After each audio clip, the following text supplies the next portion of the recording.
ప్రస్తుతం మనతో పాటు ప్రముఖ ఆధ్యాత్మికవేత్త ఆస్ట్రోన్యూమరాలజర్ సిస్టర్ జయశంకర్ గారు మనతో ఉన్నారు. సరే, గురువు గారితో మాట్లాడేద్దాం. నమస్కారం గురుగారు. ఆయుష్మాన్ భవ. గురుగారు, ఒక వ్యక్తి జీవితంలో బాగా అభివృద్ధి చెందాలన్నా లేదంటే డౌన్ఫాల్ అయిపోవాలన్నా కూడా నెంబర్లు అనేవి చాలా ఇంపార్టెంట్ అని చెప్పి చాలా సందర్భాల్లో మీరు చెప్తూ ఉంటారు.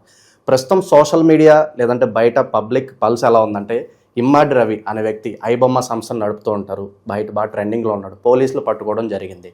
చాలామంది నెటిజన్స్ ఏంటి మద్దతు ఇస్తున్నారు అతనికి. అతను చేస్తున్నది సంఘ సేవ, మాకు ఫ్రీగా సినిమాలు చూపిస్తున్నాడు, అతన్ని ఎలా అరెస్ట్ చేస్తారని ఒక వర్గం ప్రేక్షకులు అయితే అతను సపోర్ట్ చేస్తున్నారు.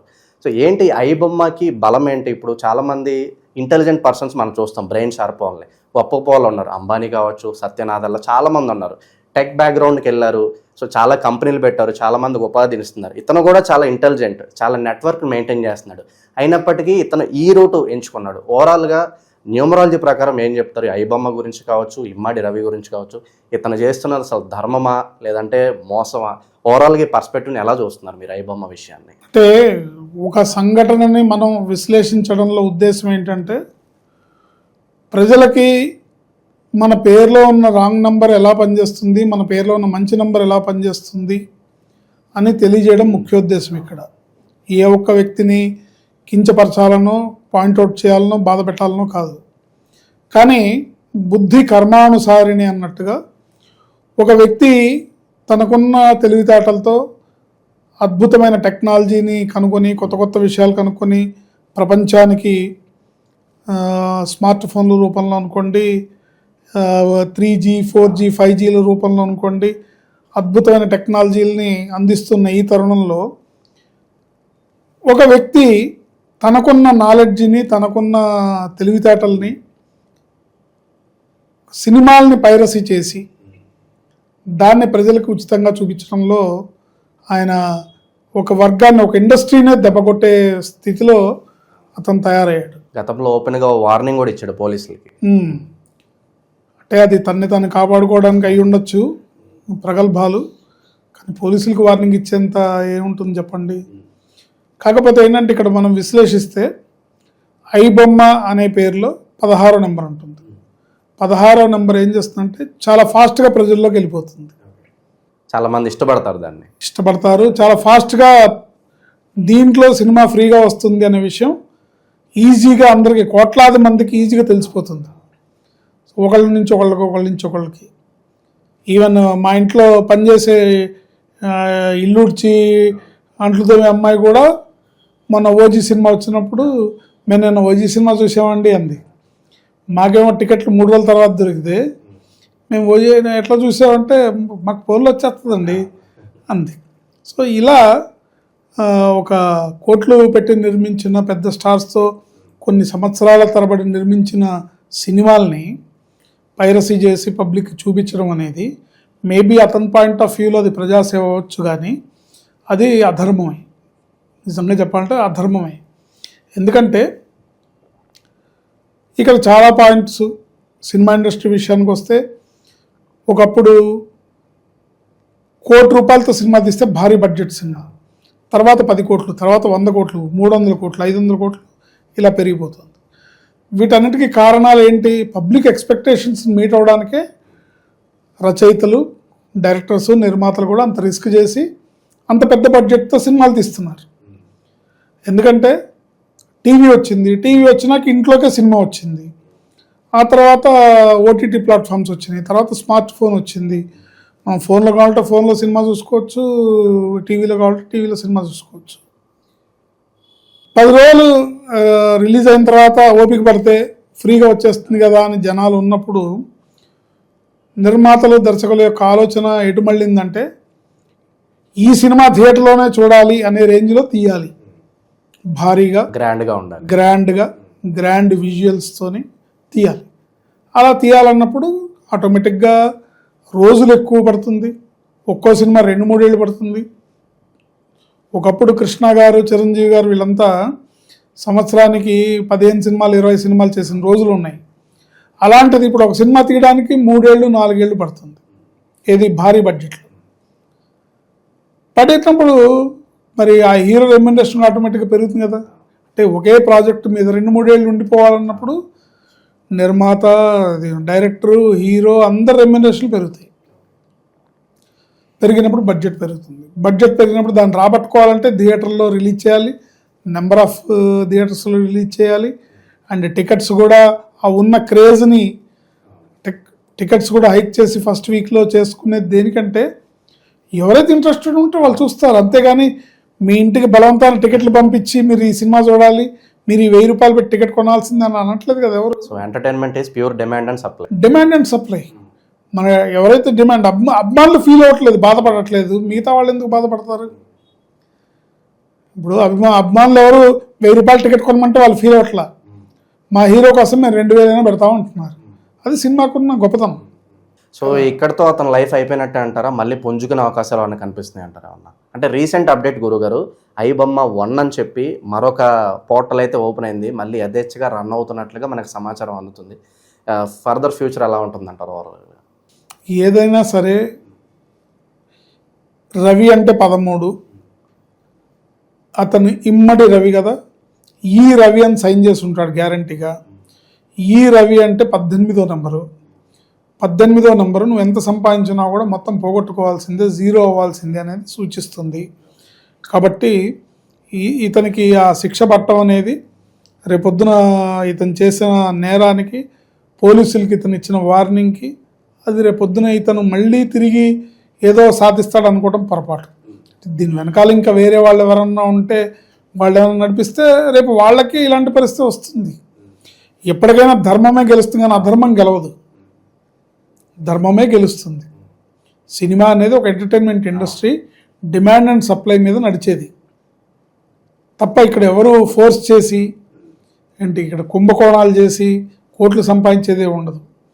హీరో అనే అతను తనకున్న అభిమానం, తనకున్న క్రేజ్ని, ఇప్పుడు చిరంజీవి గారు ఉన్నారండి, ఆయన 70 ఏళ్ల వయసులో తన శరీరాన్ని ఫిట్నెస్తో ఉంచుకొని ఈ వయసులో ఆయన కష్టపడుతూ పనిచేస్తున్నప్పుడు ఆయన ఆటోమేటిక్గా ఆయన రెమ్యునరేషన్ ఆయనకు ఇవ్వాల్సిందే, ఆయన విలువ ప్రకారం ఆయనకు ఇవ్వాల్సిందే కదా. సో ఇచ్చింది ఆయన సద్వినియోగం చేస్తే ఆయనకు ఆ పుణ్యఫలం దక్కుతుంది. ఆయన దుర్వినియోగం చేయట్లే కదా. ఇప్పుడు ఈ ఐ రవి అనే అతను కూడా బోలంత డబ్బు సంపాదించాడంట. ఐ బొమ్మ అనే అతను కూడా పర్సనల్ డేటా అంతా కూడా తన దగ్గర పర్సనల్ డేటా పెట్టుకొని చాలా డబ్బులు సంపాదించాడంట. మరి తను సంపాదించిన దాంట్లో ఏమన్నా ఇచ్చాడా? చిరంజీవి గారు వాళ్ళు అలా కాదు కదా. హీరోలు మహేష్ బాబు ఉన్నాడు, ఎంతోమందికి హార్ట్ ఆపరేషన్ చేస్తున్నాడు. ప్రభాస్ ఉన్నాడు, ఎంతోమందికి సహాయం చేశాడు. ఎన్టీఆర్ ఉన్నాడు, పవన్ కళ్యాణ్ ఉన్నాడు.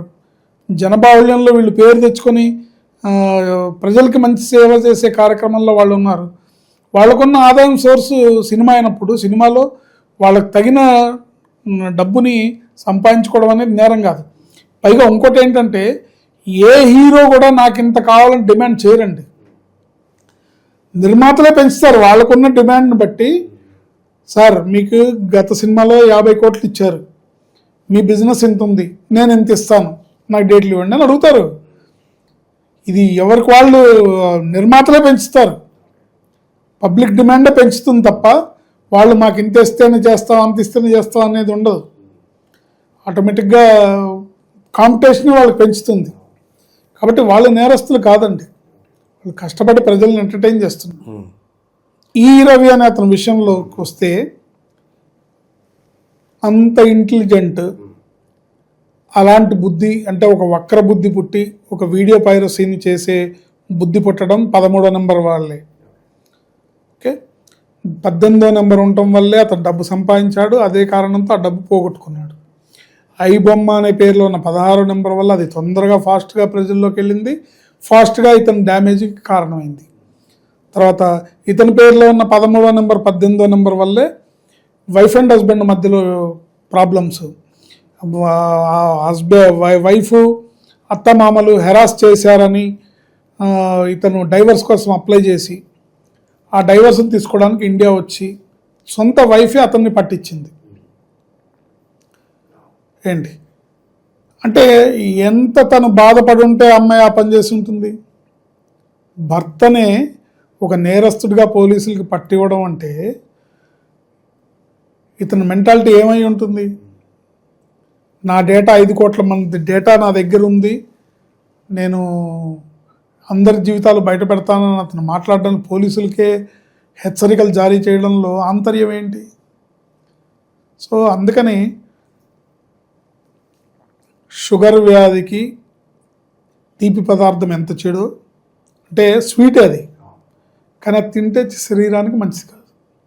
అట్లాగే ఈ పైరసీ సినిమాలు, పైరసీ వీడియోల్లో పైరేటెడ్ మూవీస్ చూడడం కూడా అంతే నేరం. ఎందుకంటే కోట్లు ఖర్చు పెట్టి కొన్ని వేల మంది జీవితాలు, 24 క్రాఫ్ట్లు, ఎంతోమంది కార్మికులు, ఫైటర్స్, లైట్మెన్స్, ఎంతోమంది కష్టపడి పనిచేస్తే నా ఇండస్ట్రీ నిలబడుతుంది. మీరు హీరోలకు ఇచ్చే రెమ్యునరేషన్లు చూస్తున్నారు తప్ప ఒక సినిమా అంటే ఇన్ని 100 కోట్లు ఎందుకు ఖర్చు అవుతుంది అనేది, ఒకవేళ పొరపాటున ఆ సినిమా జనబాహుళ్యంలో జనాలకి ఆదరణ లేకపోతే డబ్బులు ఎక్కడి నుంచి వస్తాయి? సో ఏదైనా సరే టికెట్ రేటు అనేది, పాప్కార్న్ అనేది వ్యక్తిగతంగా సంబంధించిన విషయం. నాకు టికెట్ రేట్ ఎక్కువనే అనిపిస్తుంది, నాకు కూడా పాప్కార్న్ రేట్ ఎక్కువనే అనిపిస్తుంది. థియేటర్లో కొనే ఏ వస్తువు అయినా నాకు ధర ఎక్కువనే అనిపిస్తుంది. నేను ఫ్యామిలీతో ఎప్పుడైనా సినిమాలకు వెళ్ళినప్పుడు ముందే మా పిల్లలకు చెప్తాను, నేను టికెట్ వరకు పెట్టి సినిమాకి తీసుకెళ్తా, కానీ అక్కడ ఏం అడగడానికి వీల్లేదు. మీరు బయటకు వచ్చిన తర్వాత కావాలంటే ఏం కావాలంటే అది ఇప్పిస్తా, పాప్కార్న్ కావాలంటే పాప్కార్న్ ఇప్పిస్తా, సమోసా కావాలంటే సమోసా ఇప్పిస్తా, ఐస్ క్రీమ్ కావాలంటే ఐస్ క్రీమ్ ఇప్పిస్తా. థియేటర్లో మటుకు ఏం కొనడానికి వీల్లేదు అంటాను. అంత మాత్రాన క్యాంటీన్ వాడు చేసేది నేరం, థియేటర్ వాడు చేసేది ద్రోహం అని మాట్లాడడం తప్పు. నా పాకెట్ పర్మిట్ చేయలేదనుకోండి, నేను కొనను, అంతే, యాజ్ సింపుల్ యాజ్ దట్. అందుకని ఇతను చేసింది ముమ్మాటికి తప్పది, అలాంటివి సమాజానికి మంచిది కాదు. దీన్ని ఒక ఉగ్రవాద చర్య కింద మనం పరిగణించవచ్చు. ఇలాంటిది మంచిది కాదు. ఎందుకంటే ఒక రాజమౌళి లాంటి వాళ్ళు ఫిల్మ్ ఇండస్ట్రీని 300 కోట్లు 500 కోట్లు ఖర్చు పెట్టి సినిమాలు తీసి ఒక హాలీవుడ్ రేంజ్కి, ఆస్కార్ రేంజ్కి తీసుకెళ్తున్న తరుణంలో దాన్ని మనం దొంగతనంగా దొంగిలించేసి చూస్తామంటే అది ఎంతవరకు సబబు చెప్పండి కదా? అది సబబు కాదు. ఆయనకి సపోర్ట్గా ప్రజలు మాట్లాడుతున్నారంటే ప్రజలు తెలియక, ఇప్పుడు మన ప్రజలు ఎలాంటి వాళ్ళండి అంటే, ప్రజలంటే అందరూ కాదు, ఎవరైతే ఐబొమ్మ సపోర్ట్ చేస్తున్నారు రవికి, ఓటుని 2000 రూపాయలకు అమ్ముకునే వాళ్ళకి ఈ సినిమా ఉచితంగా వస్తే వీడు గొప్పవాడిగా కనపడ్డా. అంటే మన సమాజంలోనే కలుషితంగా, ప్రజల మనసుల్లోనే చాలామందిలో కలుషితమే ఉంది. అంటే ఓటు విలువ తెలియకుండా ఆ రోజు 2000 వచ్చినాయి కదా, లేకపోతే ఇంకేదో బిర్యానీ ప్యాకెట్ మందుబాటులో వచ్చింది కదా అని ఓటు నమ్మేసే వాళ్ళు ఉన్నారే, వాళ్ళెంతో ఈ పైరేటెడ్ వీళ్ళని ఎంకరేజ్ చేసేవాళ్ళు కూడా దాంతోనే సమానం. కాబట్టి అది సబబు కాదు, న్యాయం కాదు, ధర్మం కాదు. గురుగారు, ఇప్పుడు ఈ రవి అనే పేరులో డెత్ నెంబర్స్ ఉండడం వల్ల ఇప్పుడు ఇదంతా జరిగిందని అంటున్నారు కదా. సో ఎవరైనా వాళ్ళ పేరులో ఇలాంటి డెత్ నెంబర్స్ ఎలా తెలుసుకోవాలంటారు న్యూమరాలజీ ప్రకారం? మమ్మల్ని కన్సల్ట్ చేస్తే చెప్తాం కదా మీ పేరులో ఏ నెంబర్ ఉందో. పైగా ప్రజలకు నాలెడ్జ్ ఇవ్వడానికి ప్రతి పేరు గురించి మేము విశ్లేషణ చేసి చెప్తున్నాం. మనం కూడా చాలా మంది పేర్ల గురించి మాట్లాడాం కదా. సో అలా తెలుసుకొని ఫస్ట్ ఆఫ్ ఆల్ నా పేరులో ఏ నెంబర్ ఉంది, దానివల్ల నాకు ఎటువంటి పరిస్థితి వస్తుంది, ఎలాంటిది మనం ఇబ్బందులు పడకుండా జీవితంలో ముందుకు వెళ్ళాలంటే పేరు బాగుండాలి, లేనట్టయితే ఇబ్బందులు పాలవుతాం. ఓవరాల్గా ఈ ఐబొమ్మ రవి గురించి, అలాగే తెలుగు చిత్ర పరిశ్రమ గురించి, సడన్గా అతనికి ఇలా అవ్వడానికి ఆ డెత్ నెంబర్స్ కావచ్చు, న్యూమరాలజీ ప్రకారంగా బలాలు బలహీనతలు మీ స్టైల్లో అద్భుతంగా వివరించారు గురుగారు. ధన్యవాదాలు. ఆయుష్మాన్.